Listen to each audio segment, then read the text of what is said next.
विद्या की देवी शारदा को नमन।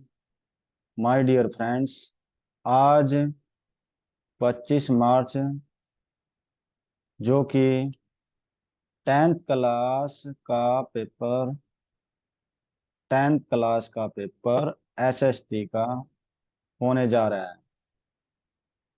हरियाणा बोर्ड ने सैंपल पेपर, जो कि कोड ए, सोल्व कराया जा रहा है। माय डियर फ्रेंड्स, अच्छी तरह ये क्वेश्चन सीखिए, पेपर में आने वाले हैं। चलो स्टार्ट करते हैं, आगे बढ़ते हैं।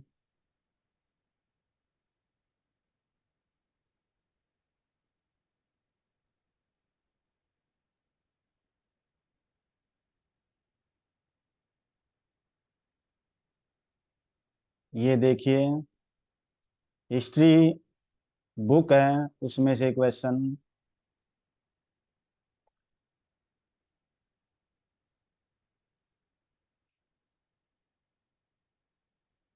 सरस्वती सिंधु सभ्यता की खुदाई किस वर्ष की गई? इसका answer option C, option C 1921 से 22। इसको कैसे याद रखोगे? आसान ट्रिक।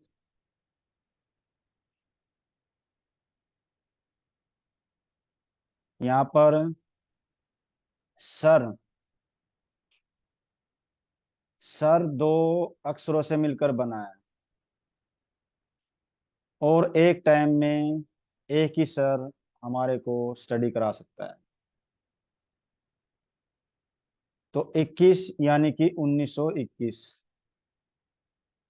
आगे बढ़ते हैं नेक्स्ट क्वेश्चन की ओर। यहाँ पर देखिए, सरस्वती सिंधु सभ्यता के नगरों में क्या क्या विशेषताएं पाई जाती हैं? इसका आंसर उपरोक्त सभी। जो सरस्वती सिंधु सभ्यता के नगरों में मेटल वाली सड़कें भी पाई जाती थी, ड्रेनेज सड़कें भी पाई जाती थी, अन्न भंडार भी पाए जाते थे, तो इसलिए उपरोक्त सभी। आगे नेक्स्ट क्वेश्चन की तरफ बढ़ते हैं।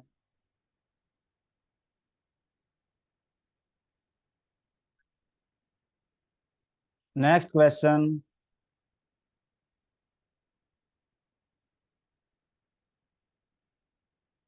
मिस्र का राजा या शासक कहा जाता था किसे?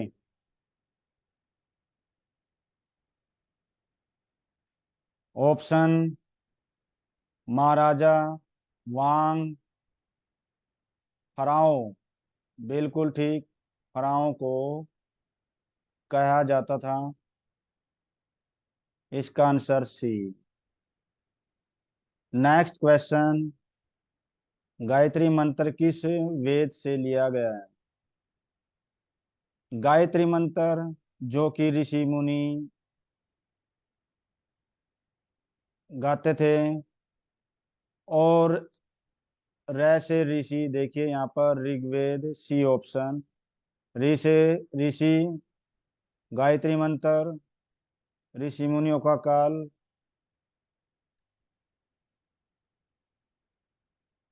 आगे नेक्स्ट क्वेश्चन।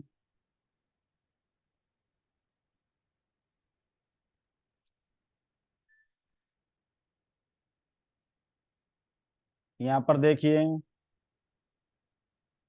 नेक्स्ट क्वेश्चन, जो कि सेकंड 2 मार्क्स का है। यहाँ पर सरस्वती सिंधु सभ्यता के नगर नियोजन की मुख्य विशेषताएं क्या हैं? आंसर, सिंधु सभ्यता एक नियोजित सभ्यता थी। सिस्टमेटिक सभ्यता मानी जाती थी, जिसमें मकान पक्की ईंटों से बने थे। सड़कें एक दूसरे को समकोण मतलब 90 डिग्री पर बनाते हुए काटती थी। सड़कें और गलियां 9 से 34 फुट चौड़ी थी और कहीं कहीं पर आधे मील तक सीधी चली जाती थी। मोहनजोदड़ो की हर गली में सार्वजनिक कुआं होता था और अधिकांश मकानों में निजी मतलब अपने कुएं भी होते थे एवं स्नान गृह होते थे, यानी कि बाथरूम। अब नेक्स्ट क्वेश्चन, जो कि थर्ड क्वेश्चन, गौतम बुद्ध के चार, यहाँ पर गलत टाइप हो रहा है, चार है। चार आर्य सत्य का वर्णन कीजिए या करें।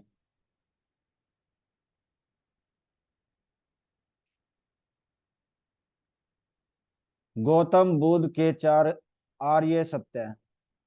पहला है दुख, अर्थात संसार दुख में है। दुख समुदाय अर्थात दुखों का कारण भी है। तीसरा, दुख निरोध अर्थात दुखों का अंत संभव है। जो फोर्थ लास्ट, दुख निरोध मार्ग अर्थात दुखों के अंत का एक मार्ग है। अब नेक्स्ट क्वेश्चन की ओर बढ़ते हैं।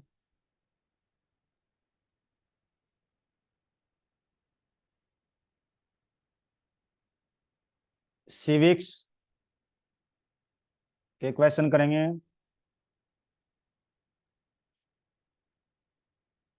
अब 8 क्वेश्चन का फर्स्ट, श्रीलंका कब आजाद हुआ था, स्वतंत्र हुआ था?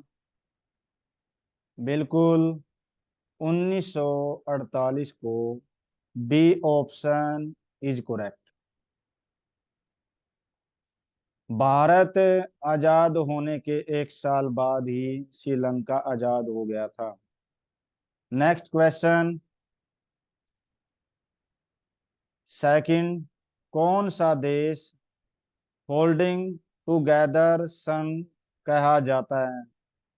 बिल्कुल A option is correct, Bharat को कहा जाता है।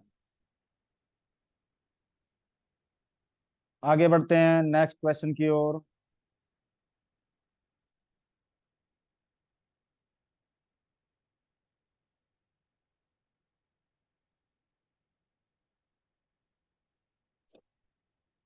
भारतीय जनता पार्टी का गठन किस वर्ष हुआ था,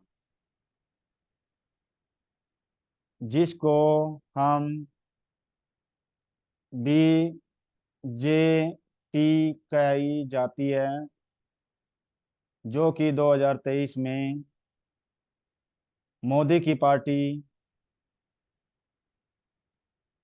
और इसका गठन कब हुआ?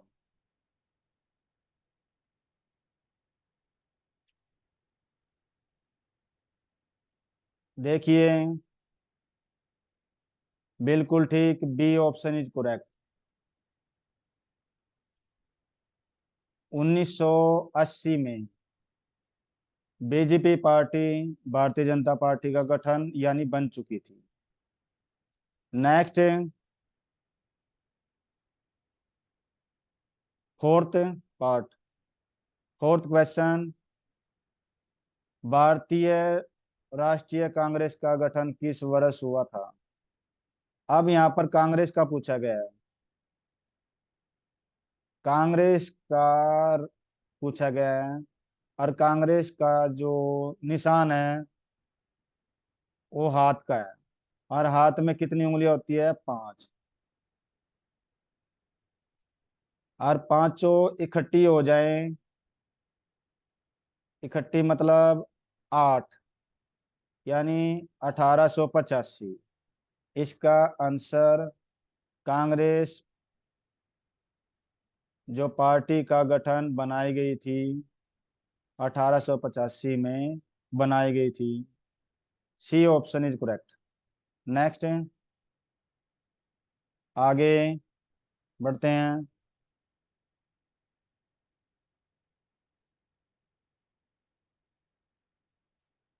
फिफ्थ क्वेश्चन,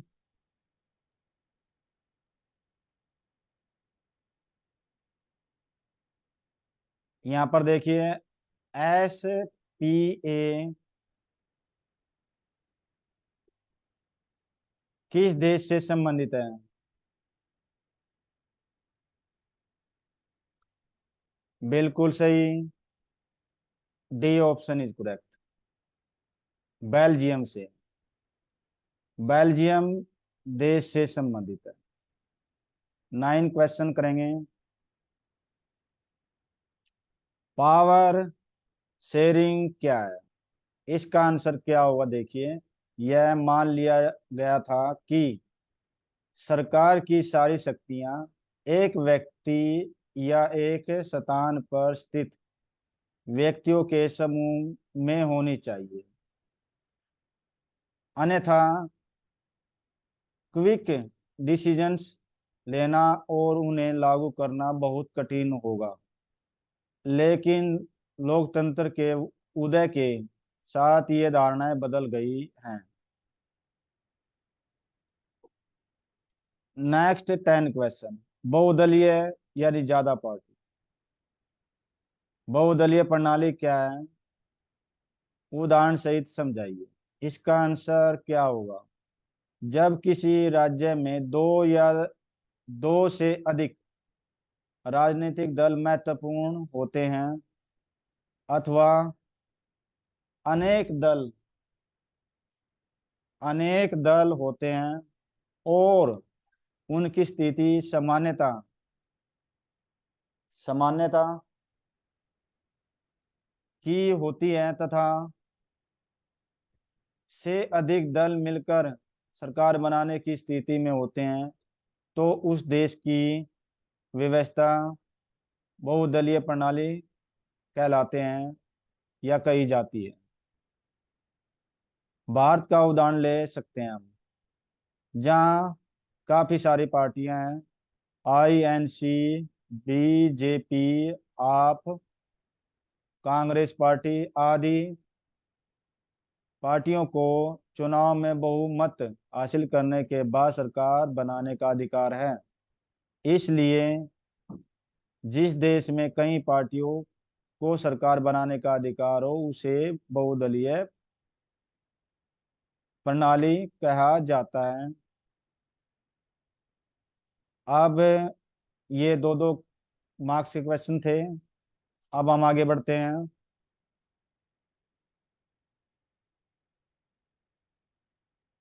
यहाँ पर देखिए, अब जियो भूगोल के क्वेश्चन करेंगे।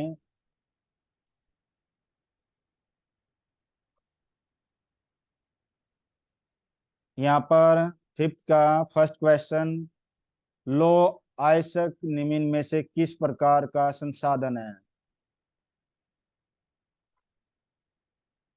संसाधन जो इंसान के यूज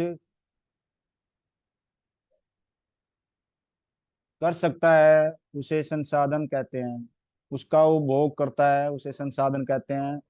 अब देखिए, यहाँ पर गैर नवीकरणीय, ये इसका बिल्कुल सही आंसर होगा।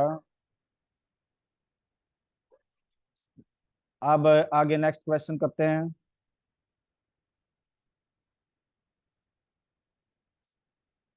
इन क्वेश्चन को ध्यान से सीख लें, आज SST का पेपर है। इन क्वेश्चनों को बारीकी से माइंड में डालें। सरदार सरोवर बांध, सेकंड क्वेश्चन, सरदार सरोवर बांध किस नदी पर स्थित है? इसकी ट्रिक भी हम लगा सकते हैं। सरदार जो कि नरम स्वभाव के होते हैं। नरम मतलब नर्मदा। बिल्कुल ठीक, B option is correct. Narmada, नरम स्वभाव, ये ट्रिक लग जाती है। Next, third question. Golden fibre किसे कहा जाता है? चार ऑप्शन।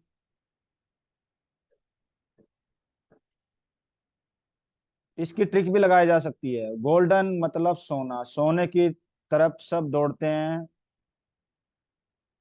और जुट मतलब कि जुट जाते हैं सोना पाने के लिए। ट्रिक, ओनली ट्रिक है। गोल्डन फाइबर जुट को कहा जाता है। Next question, fourth. निम्न में से कौन सा राज्य एच बी जे पाइपलाइन से नहीं जुड़ा है? जो बड़ा नगर है। चार ऑप्शन, और इसका सही आंसर होगा जो जुड़ा नहीं है, Maharashtra. Maharashtra is correct answer. Next question की तरफ बढ़ते हैं। ये भूगोल के क्वेश्चन चल रहे थे। अब टू टू मार्क्स के क्वेश्चन करेंगे। दो ही क्वेश्चन 2 मार्क्स के।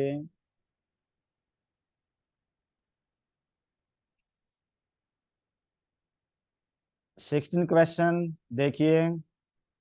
धात्विक अधात्विक खनिजों में अंतर स्पष्ट कीजिए। अंतर बताना है।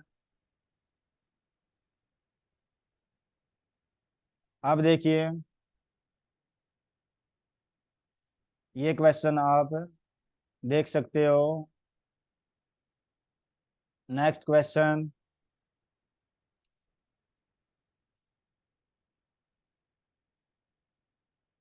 नेक्स्ट क्वेश्चन जो कि रबी की फसल और खरीफ की फसल में अंतर स्पष्ट करना है। इसका आंसर देखिए।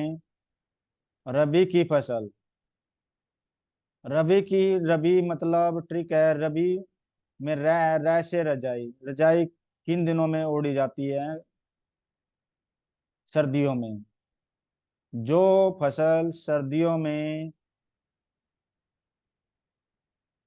जो बोई जाती है, देखिए, सर्दियों में यह फसल मानसून ऋतु के बाद शरद ऋतु में, यानी सर्दियों में शरद ऋतु के साथ शुरू होती है, बोई जाती है।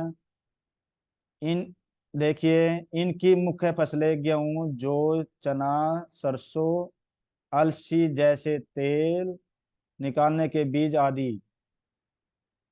इन फसलों के पकने में अपेक्षाकृत अधिक समय लगता है। काफी टाइम लगता है पकने में, तैयार होने में। इन फसलों का प्रति हेक्टर उत्पादन अधिक होता है। अब ये काटी कब जाती है? ये फसलें मार्च अप्रैल में काटी जाती हैं।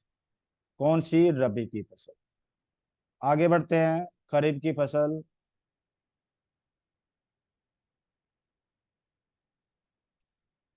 अब खरीफ की फसल के बारे में बात करते हैं।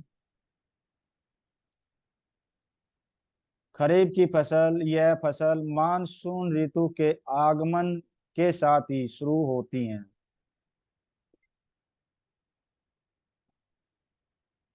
इनकी प्रमुख फसलें धान, हरियाणा में इसको जीरी के नाम से जाना जाता है। धान, ज्वार, बाजरा, मक्का, कपास, पटसन और मूंगफली आदि होती हैं। इन फसलों के पकने में कम समय लगता है। ये कम समय में तैयार हो जाती हैं फसलें। कौन सी? खरीफ की। इन फसलों के का प्रति हेक्टर उत्पादन कम होता है। कम टाइम में पकती हैं, तैयार हो जाती है, और कम ही इनका उत्पादन होता है। ये फसलें कम उगाई जाती हैं। ये फसलें सितंबर अक्टूबर में काट ली जाती हैं। Next question.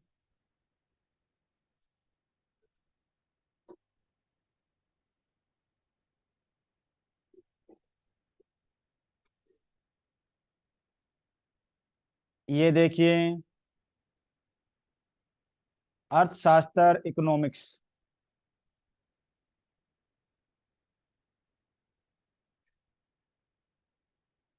15 का फर्स्ट क्वेश्चन। भारत के किस क्षेत्र में प्रच्छन्न बेरोजगारी पाई जाती है? चार ऑप्शन, और इसका प्रच्छन्न बेरोजगारी केवल केवल सी ऑप्शन कृषि में पाई जाती है, एग्रीकल्चर। नेक्स्ट क्वेश्चन की तरफ बढ़ते हैं।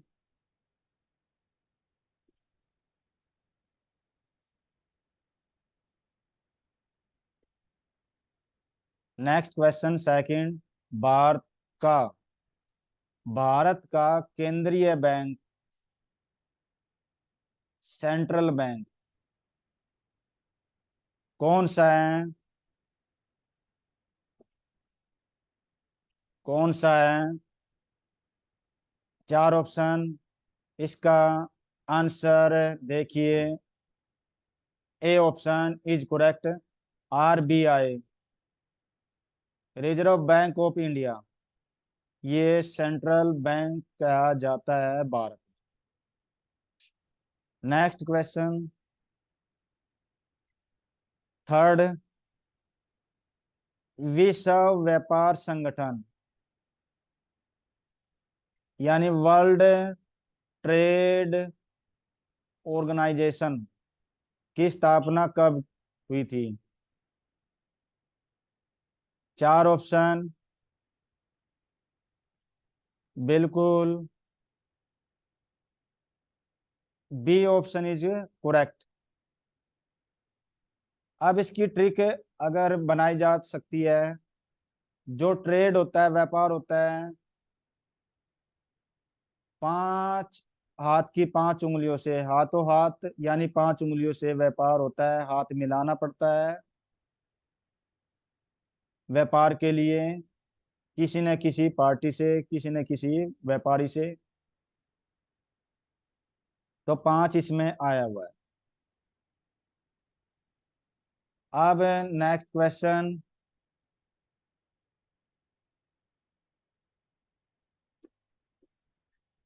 और ये लास्ट बुक चल रही है।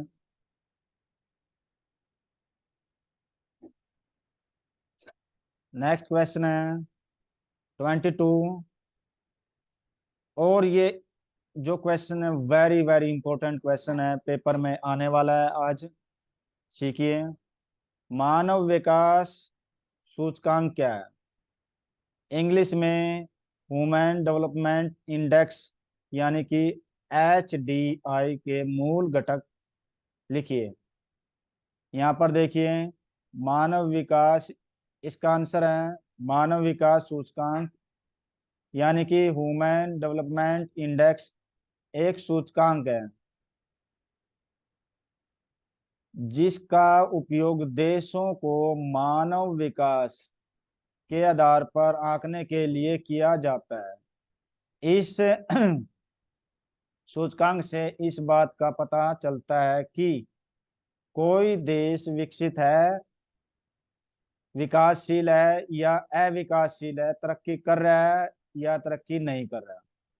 मानव विकास सूचकांक यानी कि HDI जीवन प्रत्याशा, शिक्षा और प्रति व्यक्ति आय संकेतकों का एक समग्र आंकड़ा है यानी डाटा है, जो मानव विकास के चार स्तरों पर देशों को श्रेणीगत करने में उपयोग किया जाता है। जिस देश की जीवन प्रत्याशा, शिक्षा स्तर एवं GDP प्रति व्यक्ति अधिक होती है, उसे उच्च श्रेणी प्राप्त होती है। ये हमारा 22 क्वेश्चन हुआ।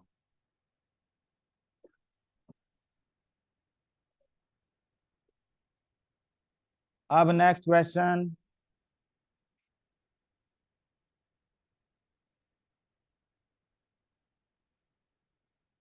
प्रच्छन्न बेरोजगारी को उदाहरण सहित परिभाषित कीजिए।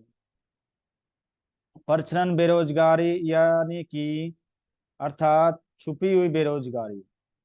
छुपी हुई बेरोजगारी, प्रच्छन्न बेरोजगारी उस बेरोजगारी को कहते हैं जिसमें कुछ लोगों की उत्पादकता शून्य होती है।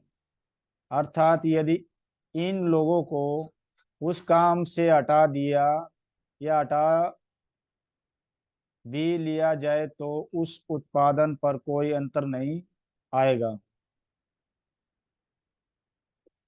उदाहरण, ग्रामीण क्षेत्रों में कृषि क्षेत्र में अक्सर देखने को मिलता है कि जिस खेत पर काम करने के लिए एक दो लोग काफी होते हैं, उसी खेत पर कई लोग काम करते हैं। ये प्रच्छन्न बेरोजगारी कही जाती है। 2 मार्क्स वाले क्वेश्चन चल रहे हैं।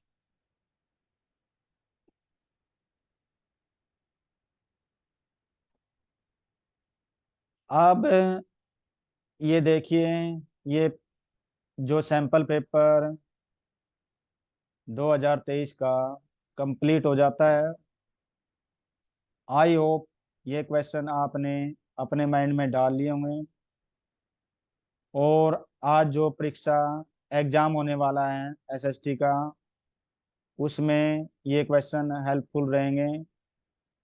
प्रैक्टिस ज़्यादा ज़्यादा करनी है। और आज के लिए इतना ही। सबको ये क्वेश्चन अच्छी तरह समझ में आए होंगे।